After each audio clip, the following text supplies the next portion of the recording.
Hi friends, on continuation of chapter number 1, solid state. In this session we'll start with a fresh topic that is called crystal lattice. Now what actually means by crystal lattice? So this is your three-dimensional geometrical structure. In this, only this left part corner is known as crystal lattice. This is a complete crystal. Any crystal is made up by this small crystal lattice and it's converted into huge crystal structure. So here in case this terminal part, that is 1, 2, 3, 4, 5, 6, 7. This is known as crystal lattice. So let's start crystal lattice. The regular three-dimensional arrangement of the constituent particle of a crystal in a space is called crystal lattice or space lattice. The important characteristics of crystal lattice are as follows. Each point of lattice are called lattice point or lattice site. So basically here in case this 1, 2, 3, 4, 5, 6, 7, 8, each and every point is known as lattice site. Each point in a crystal lattice represent a one constituent particle which may be an atom or a molecule or an ion. Let's take example, अगर NaCl का crystal lattice देख रहे हो तो this is NaCl and series goes on and on and on. Likewise, here in case each and every small circle is entitled as an atom, molecule or maybe the ion. Lattice points are joined by the straight line to bring out the geometrical of lattice. There are only 14 possible three-dimensional lattice. These are called Bravais lattice. So only 14 points of three-dimensional lattice are available, that is entitled as Bravais lattice. So basically कौन-कौन से lattice point हो गए? 8 corners and 6 side. 8, 6, total 14 Bravais lattices are there. Fine. So this is all about your introduction to this crystal lattice. So basically crystal lattice is all about, this is the smallest part of whole crystal is known as crystal lattice. Now the smallest part of crystal lattice is also known as unit cell because it's a single one unit. ऐसे बहुत सारे unit इकट्ठा हो जाएंगे तो three dimensional structure बनेगा. देखिए ये रहा, ये एक्सट्रीम कॉर्नर का जो सेल था उसी को सिंपलेस्ट वे पे रिप्रेजेंट किया, that is entitle as unit cell. So unit cell, this is entitle as A, this is B, this is C, this is X axis, Y axis and Z axis. Fine. So discussion start करते हैं. What actually means by unit cell? A unit cell is the smallest portion of this crystal lattice which when repeated in three dimensional to generate an entire lattice. अब इसको ऊपर की तरफ और extrapolate कीजिए, नीचे की तरफ और एक्सट्रापोलेट कीजिए और साइड की तरफ और एक्सट्रापोलेट कीजिए तो आपको जो ऊपर थ्री डायमेंशनल नेटवर्क स्ट्रक्चर दिखा है ऐसा ही थ्री डायमेंशनल नेटवर्क स्ट्रक्चर मिल जाएगा, just like this. Fine. So this is nothing but whole crystal structure. This is nothing but the simple unit structure और यूनिट सेल. सो अब unit cell के बारे में और डिस्कशन करते हैं.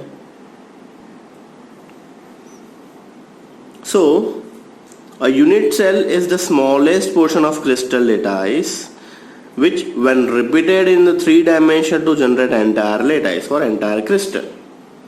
It is the building block of a crystal. Building block means, let's take example, अगर wall के corner पे एक जो brick है, brick is entitled as a unit cell and पूरा wall है वो crystal structure बना हुआ है, ऐसा आप समझ लीजिएगा.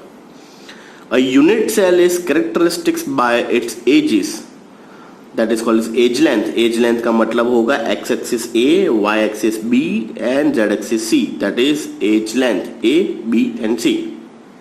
And the angle between these edges, that is A and B के बीच का angle, B and C के बीच का angle and A and C के बीच का angle, that is entitled as alpha between B and C, beta between A and C and gamma between A and B.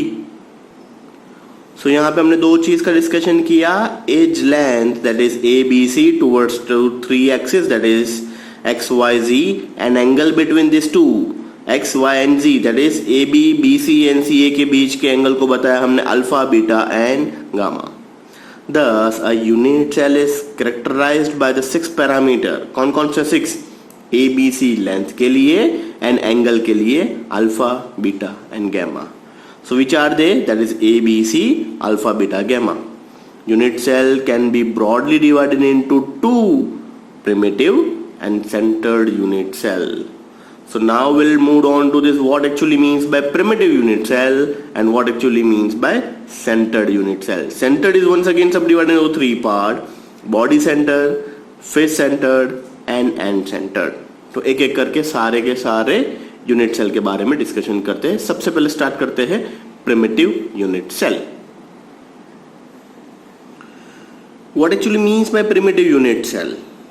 तो unit cell having each and every corner having one atom or ion is known as primitive unit cell. Once again, unit cell, each and every corner of this unit cell having one atom or ion is known as primitive unit cell. Here the constituent particle are present only at the corner of the unit cell, so this is entitled as primitive unit cell. Now second, centered unit cell.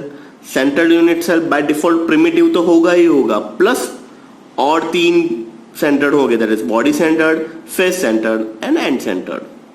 Centred unit cell, here the constituent particle are present at the corner and other position of the unit cell. Corner पे तो by default होंगे ही, so centred by default primitive तो होंगे ही, plus और एक position भी होगा. वो कौन सा होगा? तो सबसे पहली position body centred unit cell. Name itself suggest body centred, पूरे बॉडी के सेंटर में एक. Fine, this is the figure. देखिए सबसे पहले बॉडी सेंटर्ड के अंदर प्रिमिटिव सेल तो है ही, 1 2 3 4 ऊपर साइड, 5 6 7 8 नीचे की साइड. तो 8 कॉर्नर हैविंग 1 एटम, तो वो हो गया प्रिमिटिव यूनिट सेल. एंड ये यूनिट के अंदर पूरे यूनिट के सेंटर में एक एटम है. देखिए ये वाला, this atom is the centre of the body. ये पूरे बॉडी के सेंटर में एक है.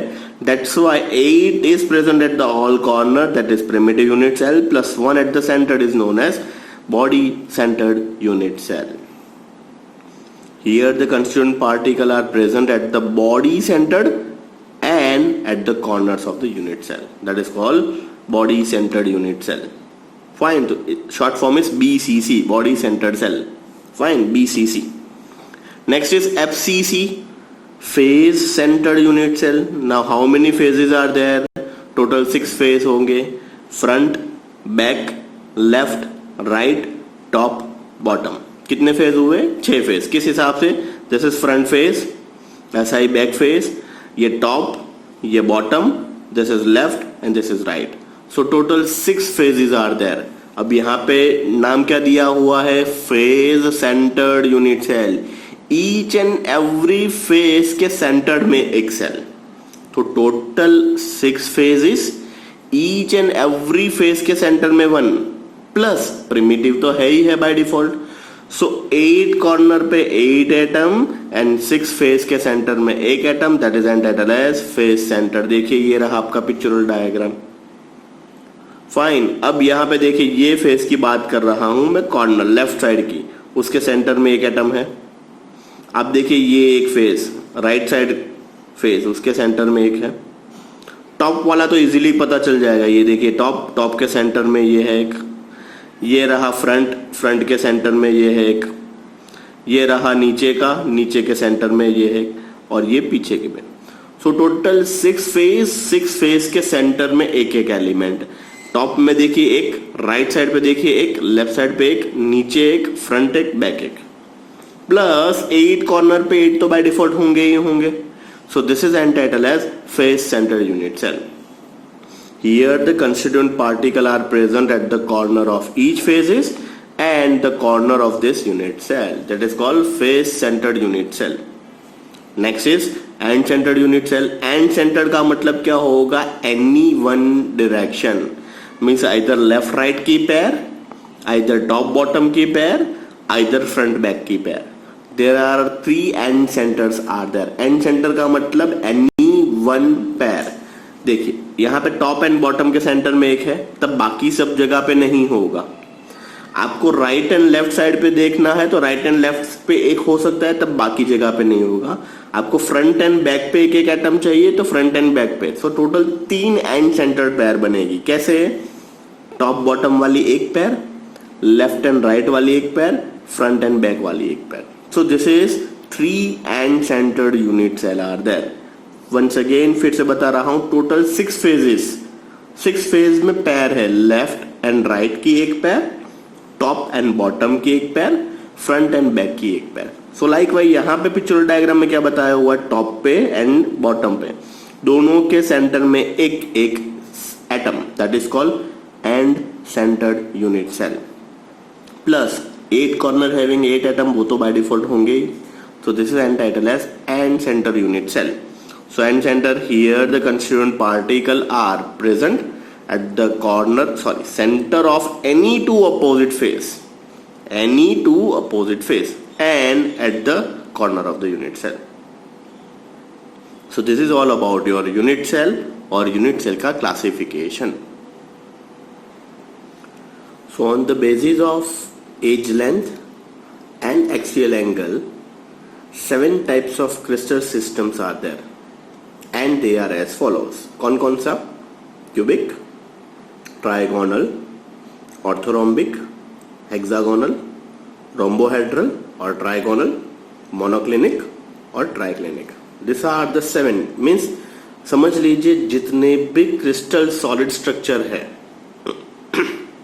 ये 7 टाइप्स के अलावा और कोई शेप नहीं हो सकता है। Only this 7 crystal structures are there.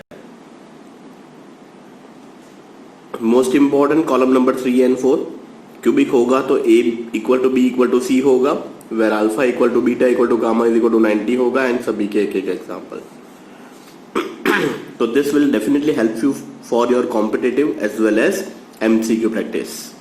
Means आपको सिंपल पूछेंगे कि cinnabar, last to last year board में पूछा हुआ question, cinnabar that is HGS is a type of crystal system, that is rhombohedral option, hexagonal, tetragonal और cubic। तो आपको पता होना चाहिए cinnabar stands for rhombohedral। Fine, या फिर सिंपल पूछेंगे N rhombic sulfur, alpha equal to beta equal to gamma is equal to 90, और option alpha equal to beta gamma not equal to 90, then alpha not equal to beta not equal to gamma not equal to 90। तो आपको सही option पता होना चाहिए। So like wise ऐसे भी questions आ सकते हैं, उसका ध्यान रखिएगा। फाइन, सो रिसेंटली हमने जो चेक किया that is body centre, and centre and face centre, उसके बारे में और ज्यादा इन डिटेल डिस्कशन स्टार्ट करते हैं। What actually means by body centre, face centre and and centre. Figure shows everything, tension मत कीजिए, आपको ऐसी फिगर ड्रॉ करने की जरूरत नहीं है, but you have to draw this. If simple और बेसिक यूनिट सेल के बारे में डिस्कशन किया जाए तो बेसिक क्यूब क्या होता है, it's a primitive cell. So primitive cell का मतलब क्या होगा, 8 कॉर्नर पे 8 एटम। फाइन, तो ये जो एक एटम है वो कितने और स्पीशीज के साथ और कितने और लेटाइस के साथ जुड़ा होगा, तो this is participate into 8 different phases, और इसीलिए उसको कट करके इस हिसाब से रिप्रेजेंट किया है। देखिए ये जो एक एटम है, बेसिकली एक यूनिट सेल के अंदर एक एटम का कितना पार्ट अवेलेबल है, तो 1/8 पार्ट। मींस यहां पे आप 3 डायमेंशनल नेटवर्क स्ट्रक्चर ड्रॉ करोगे तो ये एक एटम बाकी 8 लेटाइस सिस्टम के साथ जुड़ा होगा। So that's why this unit cell के अंदर इसका पार्टिसिपेशन कितना, तो 1/8। देखिए ये कट करके दिखाया हुआ है। ऐसा एक आपको लेफ्ट साइड पे मिलेगा, ऐसा एक आपको राइट साइड पे मिलेगा, ऐसा एक आपको बैक साइड पे मिलेगा। ये हो गया नीचे का पार्ट, ऐसा ही सेम ऊपर का पार्ट। और सिंपल वे से अगर आपको समझाओ, किसी भी एक एटम को ले लीजिए, ये आपका एक एटम है, ये एटम को सबसे पहले सेंटर में से कट कर लीजिए और यहां से कट कर लीजिए। फाइन, तो ऐसा अगर आप करोगे तो कितने पार्ट हुए आपके, 4 पार्ट। ये आपके 4 पार्ट हुए, 1 2 3 4। ये तो आपको आगे दिखाई देते हैं, आपने तो सेंटर से कट भी किया हुआ है ना, तो ऐसा ही सेम आपको पीछे की तरफ भी मिलेगा। अब सिंपल आपके घर पे एक एप्पल होगा तो एप्पल को सेंटर में से कट कीजिए वर्टिकल, देन हॉरिजॉन्टल कट कीजिए और एक और कट डालिए तो टोटल 8 पीस में एप्पल कट हो जाएगा just like this. This is an atom. फिर से एक बार बता रहा हूं, सेंटर से एक कट, फाइन। सो जैसे ही आपने सेंटर से एक कट लगाया है, लेफ्ट साइड वाला पार्ट राइट साइड वाला पार्ट अलग हो गया। अब आपने ऊपर से भी एक कट लगाया हुआ है तो ये आगे का पार्ट और पीछे का पार्ट चला गया, और आपने एग्जैक्ट बीच में से कट लगाया हुआ है तो टोटल कितने पार्ट हो गए स्पीशीज के? 8 पार्ट हो गए। तो एक लेटाइस के अंदर ये 1/8 पार्ट पार्टिसिपेट कर रहा है, बाकी का पार्ट बाकी सारे लेटाइस के अंदर जुड़ा होगा। If somebody ask how many contribution of atom in one unit cell, तो आपको बोलना है एक एटम एक यूनिट सेल के अंदर 1/8 पार्ट पार्टिसिपेट कर रहा है। अगर ये कंसेप्ट क्लियर हो गया तो बाकी सारे that is BCC and FCC और ज्यादा क्लियर हो जाएंगे। आप ये पार्ट अच्छे से समझ लीजिएगा, कैसे 8 हुआ, कैसे 1/8 मिला। अगर वो concept clear then you are through. So this is a pictorial diagram of simple unit cell. Now this is BCC figure. 8 corner having 8 atom, primitive unit cell plus पूरे बॉडी के सेंटर में एक एटम, तो ये हो गया BCC. अब देखिए 3 डायमेंशनल स्ट्रक्चर देखिए, ये 1/8 पार्ट है और उसके पूरे सेंटर में देखिए ब्लैक कलर का जो दिखाया हुआ वो एक एटम जो है वो सेंटर में बैठा हुआ है। तो ये हो गया आपका 1/8 8 कॉर्नर मल्टीप्लाई बाय 1/8 पार्ट। सो ये बन गया आपका, इट्स जस्ट लाइक दिस। देखिए 1 पीछे की तरफ का 2 3 4 5 6 7 8, ये 8 कॉर्नर के 8 एटम हो गए प्लस उसके सभी के सेंटर में एक atom, that is just this like this. तो ये आपका पिक्चरल डायग्राम बन गया बीसीसी का। Last figure that is FCC, face centre. तो देखिए 8 corner having 8 and each and every face के अंदर एक है। ऊपर के फेस के अंदर ये रहा एटम, नीचे के फेस के अंदर ये रहा एटम, लेफ्ट हैंड साइड पे ये रहा, राइट हैंड साइड पे ये रहा, ये फ्रंट साइड का सेंटर, ये बैक साइड का सेंटर। सो टोटल 6 फेस, सारे के सारे फेस के सेंटर में एक। तो वो किस हिसाब से दिखाई देगा? लाइकवाइज। आपको लगेगा सर ये हाफ कैसे हुआ? तो एक सिंपल सा एग्जांपल बता रहा हूं। मान लीजिए if you are staying in flat में रह रहे हो तो 1 वॉल एग्जैक्ट एडजेसेंट में एक और फ्लैट है, तो ड्राइंग रूम का जो वॉल है उसी के बाजू में सेकंड आपका जो नेबर है उसका भी ड्राइंग हॉल है। So that wall is common for both. इस साइड पे आपका ड्राइंग हॉल है, दूसरी तरफ उनका है, तो वो वॉल का पार्टिसिपेशन कितना हुआ? हाफ आपका, हाफ बाजू वाले का। सो लाइकवाइज ये जो एटम है उसके बाजू में एक और यूनिट सेल होगा, तो हाफ इस पार्ट का, हाफ बाजू के साइड का। सो इसीलिए यहाँ पे हाफ दिखाया हुआ है। देखिए ऊपर भी देखिए, क्यों? क्योंकि उसके ऊपर एक और यूनिट सेल होगा। यहाँ पे भी देखिए, यहाँ पे भी हाफ आ रहा है। सो बेसिकली वो 1/8 वाला कंसेप्ट तो क्लियर हो गया। यहाँ पे ये वॉल जो है वो बाजू के क्रिस्टल लेटाइस के साथ जुड़ी हुई है, उसके सेंटर में एक एटम है। सो हाफ ये यूनिट का हुआ, हाफ एडजेसेंट का हुआ। सो that's why each and every face contribute half atom. So 8 corner multiply by 1/8 and this is half. So this pictorial diagram is look like this, 3-dimensional bowl structure, 1 2 3 4 5 6 7 8 and total 6 phases के अंदर 6।